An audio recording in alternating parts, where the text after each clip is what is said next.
ভাই, একদিন গেলাম সিনেমা দেখতে, আর রিক্সা থেকে নেমে দেখি হলে একটি সুন্দরী মেয়ে দাঁড়িয়ে আছে। হঠাৎ দেখি সেই মেয়েটির চোখে আমার চোখে পড়েছে।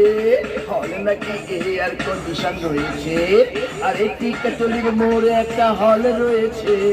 হলে নাকি এয়ার কন্ডিশন রয়েছে।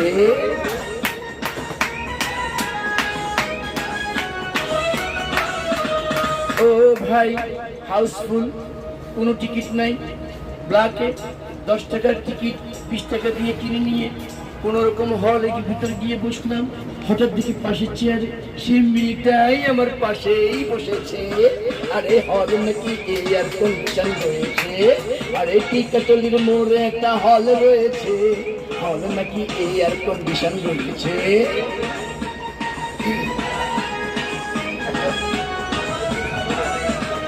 ও ভাই, সিনেমা আরম্ভ হয়ে গেল। রাজ্জাক শাবানা যখন প্রেমে হাবুডুবু খাচ্ছিল, তখন আমার বুকের ভিতর ধুপ ধুপ শুরু হয়ে গেল। আমি যদি প্রেম করতে পারতাম, তখন দেখি পাশের সিটে বসা সে মেয়েটি আমাকে চিমটি মেরেছে।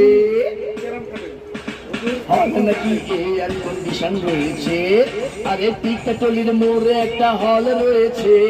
হলে নাকি এয়ার কন্ডিশন রয়েছে।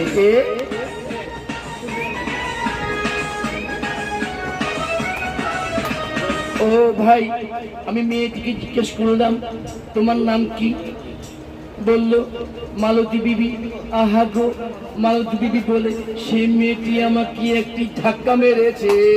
হলে নাকি এয়ার কন্ডিশন রয়েছে, আর এই টিকাটলির মোড়ে একটা হল রয়েছে। হলে নাকি এয়ার কন্ডিশন রয়েছে। দাদা, চার অর্ডার দেন না। ও ভাই, সিনেমা শেষ হওয়ার পথে রাজ্জাক ভিলেন যখন ধূপধাপ মারপিট, তখন আবার শাবানা এসে রাজ্জাককে বলল, আমি তোমার চিরদিনের সাথী। তখন দেখি পাশের সিটে বসা সে মেয়েটি আমাকে জড়িয়ে ধরেছে। হলে নাকি এয়ার কন্ডিশন রয়েছে।